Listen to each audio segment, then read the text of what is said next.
Good morning students, welcome to the class for English literature. So class 7th we are doing revision of the half syllabus. ठीक है ना, अभी हम आधे syllabus का revision कर रहे हैं and in this revision process now today you are going to revise chapter 2nd, that is poem. Poem 2nd, The Coromandel Fishers, which is written by Sarojini Naidu.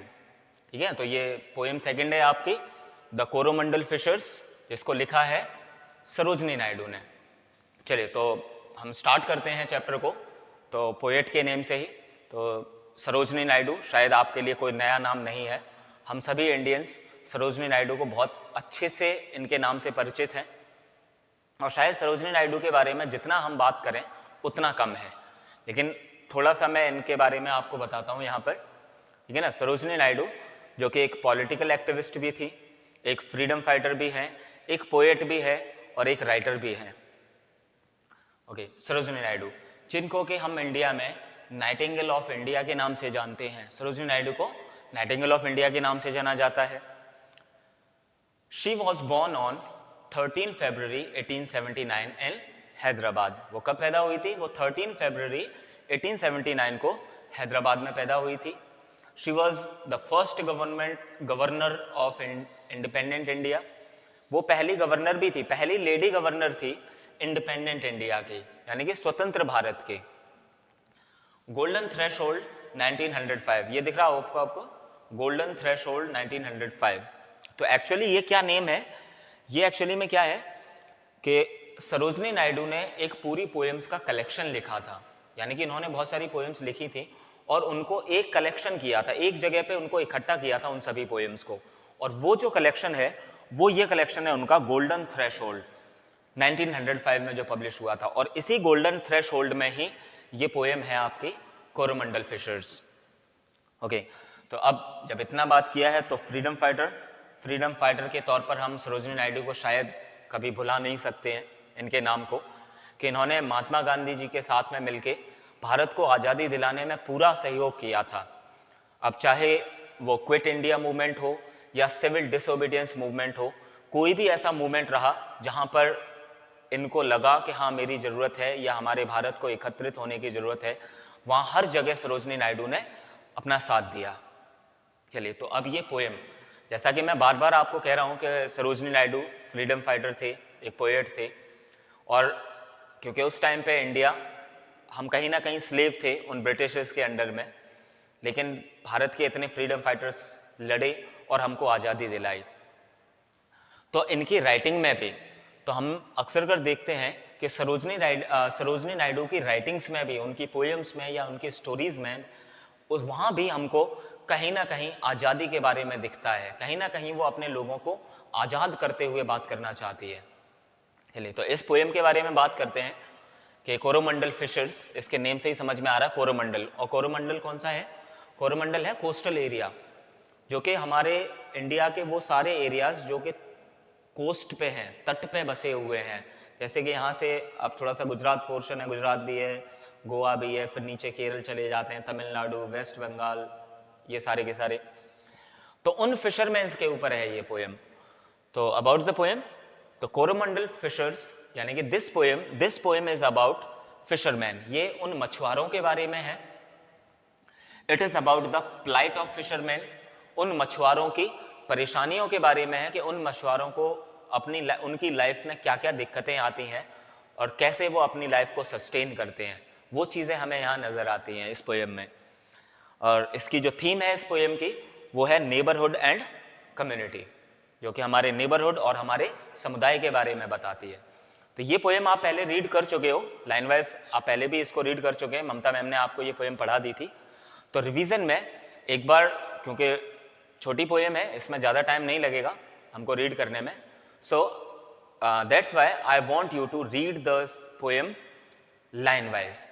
ठीक है, तो इसीलिए क्योंकि ये पोएम छोटी है, एक बार में हो जाएगी, तो इसलिए मैं चाहता हूँ कि इस पोएम को आप एक बार फिर से लाइन वाइज रीड करें. ये जब लाइन वाइज आप रीड कर लेंगे इस पोएम को दोबारा से, तो आपको वो सारी चीज़ें क्लियर हो जाएंगी. ठीक है, तो ये पोएम हमें क्या दिखाती है? अबाउट द फ्रीडम, ठीक है ना, फ्रीडम लिबर्टी के बारे में बताती है, और about the plight of fisherman, कि उन मछुआरों के सामने कितनी क्या क्या दिक्कतें आती हैं उन लोगों को, उस चीज़ के बारे में, इस चीज़ को एक्सप्रेस करती हुई ये पोएम है। चलिए तो अब मैं इस पोएम को आपको पढ़ाता हूँ line wise. So open your books students, आप अपनी बुक्स को ओपन कर लीजिए और लाइन वाइज स्टैंजा वाइज देखते जाइए कि ये पोएम हमें क्या बताती है।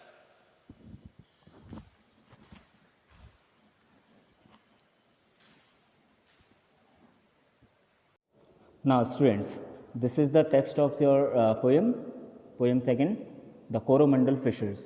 ठीक है, तो ये तो अब आपके सामने टेक्स्ट है इस पोएम का। चलिए अब हम इस टेक्स्ट को लाइन वाइज रीड करते हैं और आप इस पोएम को दोबारा से समझ लीजिए। चलिए तो poet starts with rise brothers rise, the wakening skies pray to the morning light, the wind lies asleep in the arms of the dawn like a child that has cried all night. चलिए तो यहाँ पे क्या है, the rise brothers rise, तो fisherman's हैं या जो नेचर है ये सभी फिशरमैन से कह रहा है कि जागो भाइयों जागो। The wakening skies pray to the morning light, और ये जागता हुआ आसमान, तो वेकनिंग स्काइज क्यों बोला है, क्योंकि जब सनराइज करता है तो सारा आसमान जगमगाने लगता है, ब्राइट चमक रहा होता है, इसलिए है the wakening skies pray to the morning light, यानी कि एक जागता हुआ आसमान प्रार्थना करता है सुबह की रोशनी से, सुबह की पहली लाइट से। The wind lies asleep in the arms of the dawn like a child that has cried all night. अब जो हवाएं हैं, हवाएं बाजुओं में इस तरीके से सो रही हैं, in the arms of dawn, यानी कि डॉन क्या होता है, सुबह की भोर, पहली किरण। जो सुबह की पहली भोर है उसमें जो हवाएं हैं इतनी शांत हैं हवाएं, बिल्कुल उस बच्चे की तरह जैसे कि एक बच्चा सारी रात जब रोता रहता है तो सुबह जाके बिल्कुल शांत हो जाता है, तो ऐसे ही है कि सारी रात हवाएं चली हैं और सुबह जाके वो हवाएं शांत हो गई हैं। तो अब वो फिशरमैन्स के लिए ये सबसे अच्छा टाइम है, क्योंकि जब हवाएं चलती हैं तो मछुआरे मछलियां पकड़ने समुद्र में नहीं जा सकते हैं। तो अभी हवाएं शांत हैं, इसीलिए वो सभी फिशरमैन्स से कहा जा रहा है कि जागो, rise brothers rise, come let us gather our nets from the shore and set our catamarans free to capture the leaping wealth of the tide, for we are the kings of the sea. तो अब fisherman कहते हैं come let us gather our nets from the shore, कि चलो आओ हम सभी मिलकर अपने उन जालों को इकट्ठा करते हैं उन किनारों से, and set our catamarans free, और अपने कैटामरन्स को आज़ाद करते हैं। कैटामरन्स क्या चीज़ है, कैटामरन्स क्या होता है, दो बोट्स, यानी कि two boats which is connected to each other, दो नाव जो कि बीच में कहीं एक दूसरे से जुड़ी होती हैं, तो दो नाव एक साथ होती हैं, उनको कैटामरन्स बोलते हैं। तो ये कहा जा रहा है कि अपने कैटामरन्स को फ्री करो, जो कि समुद्र के किनारे पे बांध के उनको रखा जाता है, लेकिन जब वो सुबह मछली पकड़ने जाएंगे तो उनको फ्री किया जाएगा। Okay, to capture the leaping wealth of the tide, for we are the king of the sea. तो चलिए अपने कैटामरन्स को फ्री कर दीजिए आप, किस चीज़ के लिए, वेल्थ ऑफ द टाइड, यानी कि जो ऊंची ऊंची लहरें उठ रही हैं उन लहरों को पकड़ने के लिए, उनको कैप्चर करने के लिए, क्योंकि हम समुद्र के राजा हैं। क्योंकि मछुआरों को समुद्र का राजा कहा जाता है कि मछलियां पकड़ने के लिए वो हर ट्रबल, हर परेशानी से, हर परेशानी को फेस करते हैं और उससे लड़के वो मछलियां पकड़ के लेके आते हैं। नो लॉन्गर डिले, चलिए नेक्स्ट पैरा, सेकेंड स्टैंजा है, no longer delay let us hasten away in the track of the seagulls call. तो अब कहते हैं अब देर मत करो, let us hasten away in the track of the seagulls call, चलो तेजी के साथ चलते हैं हम लोग, किस रास्ते पर, in the track of the seagulls call. Seagull यहाँ पे क्या है, सीगल एक समुद्री पक्षी होता है जो कि मछलियाँ पकड़ता है और मछलियों को ही खाता है, जी समुद्र में ही रहता है। तो सीगल्स कॉल क्यों बोला है, क्योंकि अक्सर कर समुद्र में सीगल उस जगह सबसे ज़्यादा मिलते हैं जहाँ पर मछलियाँ होती हैं। तो इससे फिशरमैन्स को पता चल जाता है कि जहाँ पर सीगल बैठे हुए दिखाई देते हैं उनको ज़्यादातर, तो फिशरमैन्स को पता चल जाता है कि वहाँ पर मछलियाँ ज़्यादा होंगी, तो वो उसी रास्ते पर जाते हैं, उसी जगह पर जाते हैं जहाँ पर सीगल होते हैं। चलिए तो अब क्या कहते हैं कि हमें बिल्कुल भी देर नहीं करनी है, बिना देर किए हुए जिस तरफ से सीगल की कॉल आ रही है उस तरफ चल दो। The sea is our mother, the cloud is our brother, the waves are comrades all. तो अब उन फिशरमैन्स के लिए जो समुद्र है वो क्या है, वो सी क्या है, the sea is our mother. तो फिशरमैन कह रहे हैं कि ये समुद्र हमारी माँ है, the cloud is our brother, ये बादल हमारे भाई हैं। The waves are are comrades all, और जो समुद्र की लहरें हैं ये हमारे साथी हैं। जैसे कि हम उन समुद्र पर चल रहे हैं, ऐसे ही ये लहरें भी ऊपर उठती रहती हैं। What though we toss at the fall of the sun, where the hands of the sea god drives? He who holds the storm by the hair will hide in his breast our lives. अब कहते हैं कि हाँ, भले ही ये लहरें हमें toss कर दें, क्योंकि लहरों पे क्या होता है, जब तेज़ लहरें उठने लगती हैं समुद्र पर, तो जो नाव होती है वो अपने आप उन लहरों के साथ कभी ऊपर उठती है, कभी नीचे गिरती है। तो ये टॉस वर्ड क्या होता है, अप एंड डाउन, यानी कि लहरों के साथ ऊपर उठना फिर नीचे गिरना। तो फिशरमैन्स कहते हैं क्या वो अपनी प्रॉब्लम्स को बता रहे हैं कि जब इतनी तेज़ लहरें उठती हैं तो भले ही हम उन लहरों के साथ ऊपर उठते हैं फिर नीचे गिरते हैं, वेयर, जहाँ पर जो सी गॉड होता है वो हमें ड्राइव करता है, यानी कि जो समुद्र देवता है। क्योंकि फिर उस टाइम पर जब वो लहरों पे नाव उठती है, उस टाइम फिशरमैन्स के हाथ में कुछ नहीं होता है, क्योंकि वो नाव को कंट्रोल नहीं कर सकते हैं। उस टाइम जो वो सी है, समुद्र की लहरें ही उस नाव को कंट्रोल कर रही होती हैं। इसीलिए यहाँ पे लिखा है सी गॉड ड्राइव्स, क्योंकि हमें वो समुद्र का देवता ड्राइव करता है। He who holds the storm by the hair, वो यानी कि वो सी गॉड जो कि उस तूफान को बालों से पकड़ के रखता है, will hide in his breast our lives, और वो अपने दिल में हमारा जीवन भी रखता है। यानी कि वो समुद्र देवता के हाथ में ही हमारा जीवन होता है कि वो हमें जहाँ ले जाता है हम चलते जाते हैं। Sweet is the shade of the coconut glade and the scent of the mango grove, and sweet are the scents at the full over the moon with the sounds of the voices we love. ये खूबसूरती है जब ये सभी fisherman's के लिए है, जब वो समुद्र में होते हैं, समुद्र के किनारे पर होते हैं, तो वो नेचर उनके लिए कितना खूबसूरत होता है। Sweet is the shade of the coconut glade, coconut क्या है, वो कोकोनट का ट्री, वो कोकोनट पेड़ की जो छाया है वो भी उन्हें बहुत मीठी नज़र आती है, बहुत सुंदर नज़र आती है। And the scent of the mango grove, और वो आम के बगीचे से आती हुई वो खुशबू। And sweet are the scents at the full moon with the clouds with the sound of the voices we love, और बहुत प्यारा होता है वो रेत, ठीक है ना, over the full moon over the moon, यानी कि जब ऊपर चंद्रमा फुल मून होता है और नीचे वो रेत देखिए समुद्र के किनारे का, वो कितना सुंदर नज़र आता है। With the sound of the voices we love, और उस रेत पर वो आती हुई आवाज़ें जिन्हें हम प्यार करते हैं, जिन्हें हम पसंद करते हैं उन आवाज़ों को। और वो आवाज़ें किसकी होती हैं, वो समुद्र की आवाज़ें होती हैं। जब समुद्र के पानी की लहरें आती हैं, किनारे पर टकराती हैं, फिर वापस जाती हैं, तो वहाँ पर एक आवाज़ें आती हैं। उन्हीं आवाज़ों की बात हो रही है, क्योंकि फिशरमैन उस समुद्र के किनारे को बहुत बहुत डीपली उसको फील करते हैं। But sweeter O brothers the kiss of the spray and the dance of the wild forms glee. Row brothers row to the edge of the verge where the low sky meets with the sea. हाँ, लेकिन अब ये चीज़ें तो मीठी हैं ही, ये चीज़ें तो सब अच्छी हैं ही, लेकिन सबसे अच्छा क्या है, बट स्वीटर, लेकिन इन सबसे ज़्यादा स्वीटर है क्या, O brothers, the kiss of the spray and the dance of the wild foam's glee. और ये चीज़ क्या है, जब वो नाव जब समुद्र पर चल रही है, उस टाइम पे जब एक तेज़ लहर आती है और उस लहर की वजह से पानी टकराता है नाव से, तो जब नाव से पानी टकराता है तब वहाँ पे एक स्प्रे निकलता है, वो क्या होती है, बौछार, पानी की बौछार। तो क्या स्वीटर है, the kiss of the spray, यानी कि वो पानी की बौछार जब हमारे चेहरे पर टकराती है वो मीठी है।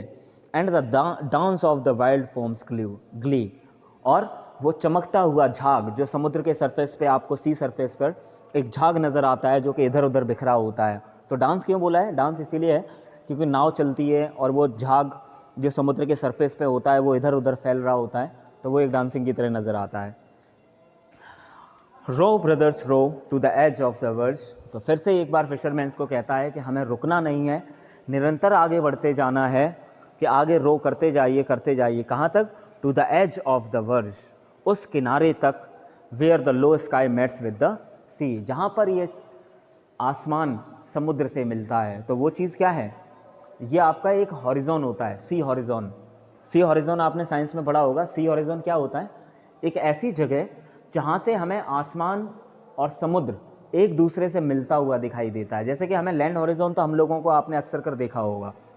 तो लैंड हॉरिजॉन देखने के लिए आप क्या करिए, आप जैसे अपनी छत पे खड़े हो जाइए, आप अपनी छत पे खड़े होकर दूर देखिए तो आपको एक पॉइंट ऐसा नज़र आएगा जहाँ पर ऐसा लगता है कि जैसे ये क्लाउड और ये लैंड, ये ज़मीन और ये बादल आपस में मिल रहे हैं।